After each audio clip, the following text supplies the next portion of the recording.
بسم اللہ الرحمن الرحیم۔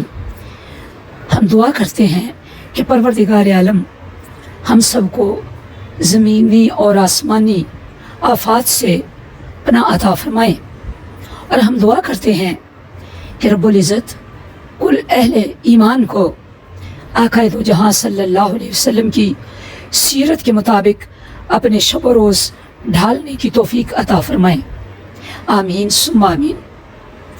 انبیاء کو بعض انبیاء پر فضیلت عطا فرمائی ہے، اور یوں ارشاد فرمایا تلک الرسل فضلنا بعضهم علی بعض، یہ وہ نبی ہیں کہ جن میں سے ہم نے بعض کو بعض پر فضیلت عطا فرمائی۔ ایسے ہی خالق کائنات نے کچھ مہینوں کو، کچھ دنوں کو، کچھ راتوں کو فضیلت اور بزرگی عطا کر دی۔ تو یہ بزرگی اور فضیلت کون سی ہے، آئیے دیکھتے ہیں۔ اللہ رب العزت نے قرآن پاک میں ارشاد فرمایا کہ 4 مہینے حرمت کے ہیں، ان میں سے ایک مہینہ ماہ محرم بھی ہے، کہ رسول مقبول صلی اللہ علیہ وسلم نے فرمایا کہ اگر کوئی شخص ماہ محرم کے عاشورہ میں روزہ رکھے، یعنی 10 روزوں کی تو فضیلت اور ہی ہے، 10,000 فرشتوں کا ثواب انہیں عطا کیا جاتا ہے، لیکن اگر کوئی شخص صرف عاشورہ کے دن کا روزہ رکھے تو اسے 10,000 شہیدوں کا، 10,000 حج کا اور 10,000 عمرہ کرنے والوں کا ثواب عطا کیا جاتا ہے۔ اس یوم عاشور کو اتنی فضیلت اور بزرگی کیوں کر عطا فرمائے گی؟ تو آپ نے فرمایا کہ اللہ رب العزت نے اس دن کو زمین و آسمان پیدا کیے، پہاڑ اور دریا پیدا کیے، لوح و قلم کو بنایا، عرش و کرسی کو بنایا، جن و بشر کو بنایا، آدم کو پیدا کیا، ابراہیم کو پیدا کیا، ابراہیم کے فرزند اسماعیل کی قربانی قبول کی۔ یہ عاشورہ کا دن ہی تھا جب فرعون کو دریائے نیل میں غرق کیا گیا، یہ یوم عاشور ہی تھا جب حضرت ایوب کو بیماری سے شفا بخشی گئی، یہ یوم عاشور ہی تھا کہ حضرت آدم کی توبہ قبول ہوئی، حضرت داؤد کے گناہ معاف کیے گئے، حضرت عیسیٰ علیہ السلام پیدا ہوئے۔ یہ یوم عاشور ہی تھا کہ جب اللہ رب العزت نے ایک رات کی عبادت کا ثواب 60 سال کی عبادت کے برابر رکھا ہے۔ یہ یوم عاشور ہی تھا کہ اللہ رب العزت نے چاند ستارے پیدا فرمائے، جبرائیل کو، میکائیل کو، اسرائیل کو، اسرافیل کو اور باقی ملائکہ کو پیدا کیا۔ یہ عاشورہ محرم ہی تھا کہ جب خالق ارض و سما نے سیدنا ابراہیم علیہ السلام کو آتش نمرود سے نجات عطا فرمائی۔ یہ یوم عاشور ہی تھا کہ جب حضرت سلیمان کو تخت عطا کیا گیا، یہ یوم عاشور ہی تھا کہ اللہ خالق کائنات نے جو عرش اعظم پر پہلی تجلی فرمائی، وہ یہی مبارک دن تھا۔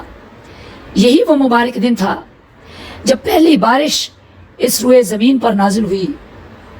یوم عاشور ہی تھا جب حضرت نوح علیہ السلام کی کشتی کو نجات ملی۔ یوم عاشور تھا کہ یونس علیہ السلام کو مچھلی کے، یہی وہ مبارک دن ہے کہ اگر اس دن کوئی بندہ مومن غسل کر لے تو اللہ تمام بیماریوں سے شفا دے دیتے ہیں سوائے مرض الموت کے۔ یوم عاشور ہی وہ مبارک دن ہے کہ اگر آنکھوں میں سرما ڈال لیں تو سارا سال آنکھیں نہیں دکھتی۔ یہی وہ دن ہے کہ اس روز کسی ایک بیمار کی عیادت کرنے کو بنی آدم کی عیادت کرنے کے برابر درجہ عطا کیا جاتا ہے۔ یہی وہ یوم عاشور ہے کہ جب کسی کو ایک گھونٹ شربت پلا دیا جائے تو ایسے ہے کہ جیسے اس شخص کی عبادت جس نے اپنی عبادت میں 1 سیکنڈ کے لیے کبھی غفلت اختیار نہیں کی، کوتاہی نہیں کی۔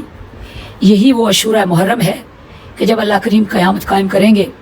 عاشورہ محرم کو جس شخص نے اپنے اہل خانہ کی رزق میں فراخی کی، ان کو سیر ہو کر کھلایا، تو اللہ خالق کائنات سارا سال اس کی روزی میں غیب سے برکت ڈال دیتے ہیں۔ عاشورہ محرم وہ مبارک دن ہے کہ اگر کسی یتیم کے سر پر ہاتھ رکھا جائے شفقت و محبت کے ساتھ، تو جتنے اس کے سر کے بال ہاتھ کے نیچے آئیں گے، خالق کائنات اتنے اس کے گناہ معاف فرما دے گا۔ یہی وہ یوم عاشور ہے کہ ایک روزے کا ثواب 40 سال کے روزوں کے برابر ہے۔